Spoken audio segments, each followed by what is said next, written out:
It was Sammie McFarland from Dorchester who set up the charity Long COVID Kids. Sammie and her teenage daughter both have long COVID, and they were there to represent the 2 million people known to have the condition. Sammie, morning. Great to speak to you again. Good morning. Thanks for having me on. What did you think of what you heard yesterday? Some interesting lines from the government's chief scientific advisor, Sir Patrick Vallance, about how he was dismayed at Downing Street sinking into chaos and infighting. It was shocking, but also sadly not surprising from the experience of the pandemic that I had and that the 1.9 million people living with long COVID had. I think that there are going to be more disclosures to come, and I hope the truth is found. The answers we all need answers. Yeah, it was, I think I'm right in saying, a fairly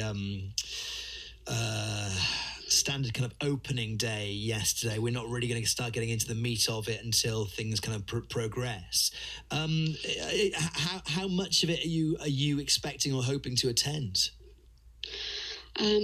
Well, unfortunately, living with long COVID has its challenges. Sure. So although I'm a core participant, I won't be able to attend every day, but I am hoping to attend the key dates with key witnesses and when our evidence is shared.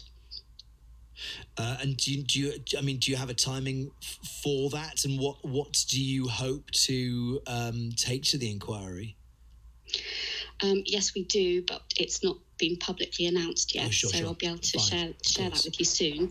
But I've submitted a 27-page statement representing my family's experiences and the experiences and the work of the charity Long COVID Kids.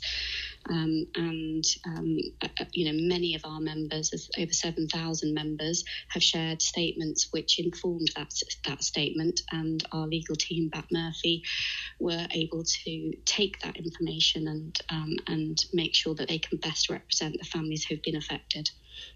This second phase of the inquiry is going to last until mid-December, so a couple of months here.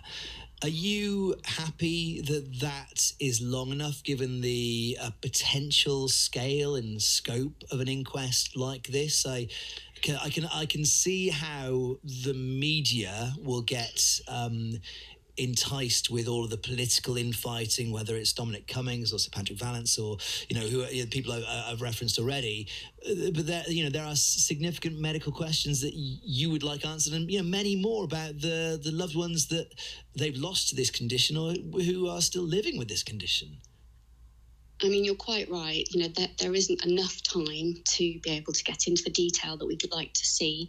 But then Baroness Hallett has the challenge of making sure that the recommendations and findings of this inquiry are given so that we can make the changes for, the pandemic that's continuing and, of course, future pandemics. Yesterday, I met many families from the bereaved family groups who've lost loved ones, and it was extremely emotional. Hearing their accounts in person is very different to hearing it reported in the media. But I think there's a balance challenge of, how much time you can spend versus how long it will take to get to the conclusion. So yeah.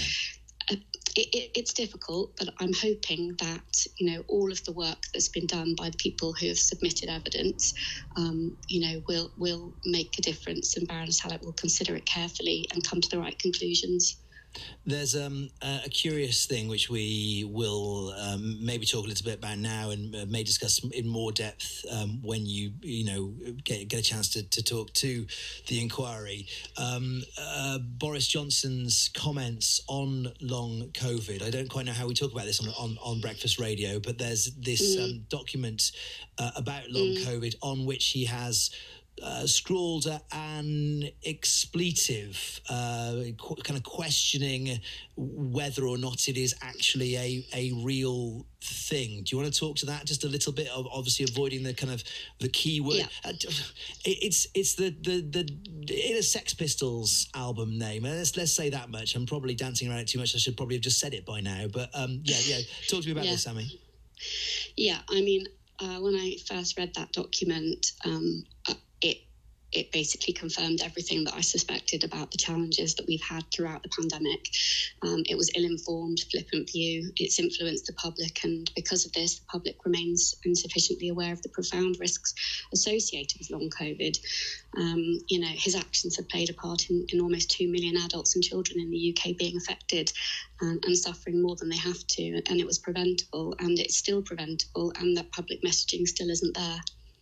All right, Sammie, we will talk again. I really appreciate you coming on this morning. Sammie McFarland speaking to us live from London there. She is the CEO of Long COVID Kids, up there for the start of the second stage of the COVID public inquiry, which got underway yesterday under the scrutiny of Baroness Hallett. It's BBC